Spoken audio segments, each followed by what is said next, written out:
Driving tips na naman tayo mga ka-Phantom. So ngayong araw pag-uusapan naman natin ang tips kung paano lumiko sa mga kanto.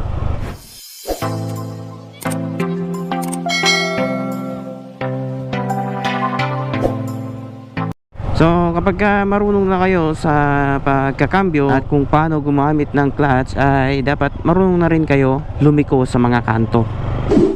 So ito yung tips para sa inyo kung ano yung gagawin nyo kapag kayo ay liliko sa kanto mga ka-Phantom.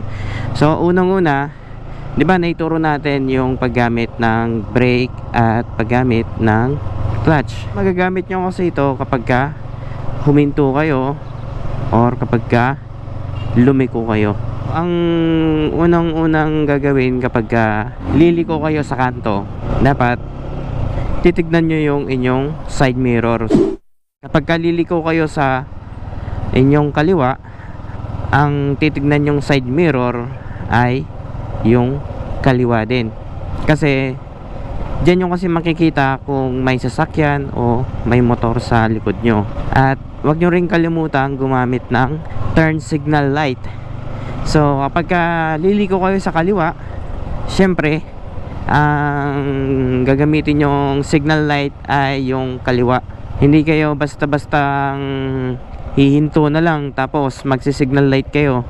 Ang laging mauuna kapag magta-turn tayo, like for example ito, magsi-signal light tayo from right, ayan.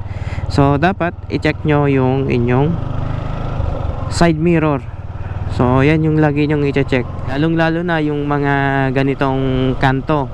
Ayan no, makikita nyo yung nasa harapan ko, signal light sila papuntang kaliwa. Ayan no, so ganun din tayo, kailangan nating mag turn signal light pakaliwa para makita ng kasalubong natin or yung nasa likod natin na magko-cross tayo. Turn signal light, eto na yung magbibigay ng signal sa mga sumusunod o kasalubong natin na liliko tayo. Ayan, katulad nitong nasa harapan natin na Innova. So nag signal light siya, so ibig sabihin liliko siya sa kanan. Ayan o, tsaka nakita nyo nung lumiko siya, nag minor or then medyo huminto ng konti. Ayan o, nagta-turn signal light talaga siya kapag kasi nakikita niyang meron tayo sa likod niya. So ganun dapat yung gagawin natin. At yung technique din natin dyan, kapag lumiko tayo, wag basta-bastang susulpot. O dapat, gaya ng sabi natin, nakafocus lang kayo sa dinadaanan nyo. Dapat naka turn signal light, gamitin nyo yung brake nyo. So hindi basta-bastang bigla kayo so hindi rin basta-bastang magbe-brake din kagad kayo, kasi syempre kapag may sasakyan sa likod nyo, baka kayo mabangga. Kaya dapat kahit mga 6 meters away sa kanto na paglilikuan nyo, kung mayroon man kayong kasunod na sasakyan, kailangan nyo pa rin mag turn signal light kaagad. So ito, sampalan ko kayo. Nakikita nyo yung kanto dyan sa sa harapan natin. So iikot tayo dito sa kanan. So dapat dito pa lang magta-turn signal light na kayo. Ayan, para kahit medyo malayo yung sumusunod sa inyo ay alam niya na magpapa kanan kayo. So ayan, kailangan niya mag-brake and ayan, iikot kayo. Ayan. So right lang, right. Ayan. Tapos pagka okay na, gaya ng technique natin sa pagbabalik ng signal light, ayan. Ayan, i-push nyo lang siya from right to left lang. Ganyan lang yung gagawin nyo kapag magta-turn kayo sa mga kanto. Hindi basta-basta na galing ka ng kaliwa tapos bigla ka na lang magkakanan. Katulad yan, ang kailangan natin pa ring titignan yung kasalubong natin at yung nasa likod natin kapag magta-turn tayo ng kaliwa o kanan. So katulad nung nasa harapan natin, walang signal light, ibig sabihin dire-diretso yan, di ba? Bali-bala yung pag-tutorial natin sa uphill at downhill. Titingin muna ako ng place na pwede nating praktisan kasi wala kasi akong nakikitang ano dito pataas na daanan. So titingin muna tayo ng magandang area kung saan para mas mabilis ko sa inyo may pakita kung ano yung kailangan yung gagawin. Sunod-sunod naman na to mga Phantom. Bali yung ano natin, 'di ba? Nag-start tayo sa paggamit ng clutch at paggamit ng silinyador. Hanggang naibahagi ko rin sa inyo yung mga features ng ating motor. At hanggang sa ngayon, ito tinuturo ko na sa inyo kung paano yung tamang pagliko. Hindi kasi basta-basta na nagmotor na kayo tapos hindi nyo alam yung mga ibang skills sa pagta-turn. Kapag nag-ano pala kayo, nag-turn kayo sa kaliwa o kanan man, kailangan nyo pa rin mag-minor. So, paano ba kapag magmi-minor tayo? Syempre, mauuna ang brake and sabay ang clutch. Tapos, magbabawas tayo ng gearing. Ayan. So, from ano tayo kanina? Third gear, nagbawas tayo ng 2. So, naka first gear na tayo ngayon para hindi tayo mamamatayan. Tapos, control pa rin ang clutch. Ayan.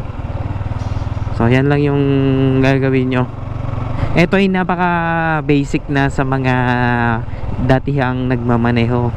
Pero gaya ng sabi natin, itong video natin ay para sa mga beginner o baguhang nagmomotor. So hindi ko na ina-advise sa mga ibang nagmomotor o nagdo-drive. Itong ano natin, video natin, ito ang tinatarget lang natin dito ay yung mga beginner. Siyempre, ang ano natin dito, ang goal natin ay may bahagi natin yung ating kaalaman sa kanila para kapag sila din yung nagmaneho ay alam din nila yung kanilang tamang gagawin. Yung tips natin sa paggamit din natin ng busina at paggamit ng bimpas.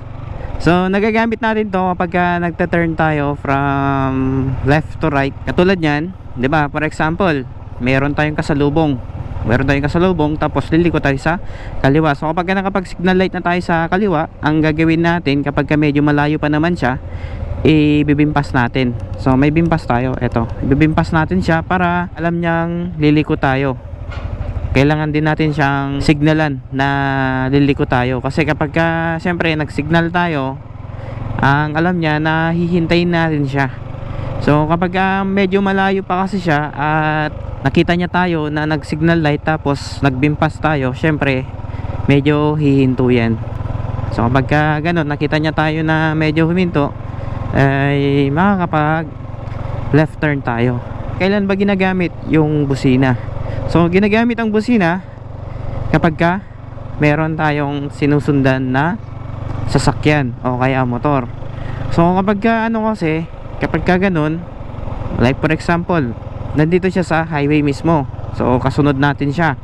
So ang gagawin kasi para malaman niya na nandun tayo sa likod niya, kailangan natin siyang businahan. Kasi may mga ibang mga sasakyan o nagmamotor na bigla na lang silang liliko, bigla na lang silang kakanan, hindi nila alam na meron silang kasunod sa likod nila. In short, kapag kayo naman yung nandun sa likod nila, so kailangan nyo silang businahan para hindi sila bigla-biglang hihinto na lang. Kapag nagmotor pala kayo, bago kayo mag-start or bago kayo aalis o may pupuntahan kayo, huwag nyo kalimutang magdasal. So ito lang kasi yung magiging gabay nyo sa inyong pupuntahan. Kaya kahit man lang 1 minute to 2 minutes kayong magdasal, kailangan pa rin yan. Kasi syempre hindi natin hawak ang ang buhay natin pagka nagmotor tayo. Kasi kahit sobrang ingat natin, hindi mo alam kung yung mismong kasalubong mo yung babangga sa'yo. Kaya lagi kang magdasal kapag alis ka or may pupuntahan ka. Ayan, yan lang yung tips natin na pinaka mahalaga sa lahat. Kaya sa mga baguhang nagmomotor, panoorin nyo yung video natin para maging familiar kayo sa mga tinuturo natin. Isusunod naman natin mga ka-Phantom ang pagdadrive naman sa mga matataong lugar at saka yun nga yung mga madaming sasakyan para makita nyo yung talagang pagmamaneho sa mga ganong sitwasyon, yung mga mayroon kang kasalubong, mayroon kang sinusundan. Gagawa tayo ng video about yan kasi syempre yun yung pinaka-importante sa lahat, lalong lalo na kapag ka nandito ka sa city, madaming sasakyan. So ngayon hindi ko muna kayo ine-expose dito sa mga matataong lugar tsaka yung mga madaming sasakyan kasi ang inaano ko sa inyo, tinuturo ko sa inyo yung mga basic tips muna. So yun, abangan nyo lang lagi yung upload natin at maraming salamat sa inyong suporta at sa mga nanonood. Yan, shout out sa inyo. At sa mga hindi pa nakasubscribe sa aking YouTube channel, please subscribe and don't forget to hit the notification bell para lagi kayong updated sa aking latest videos.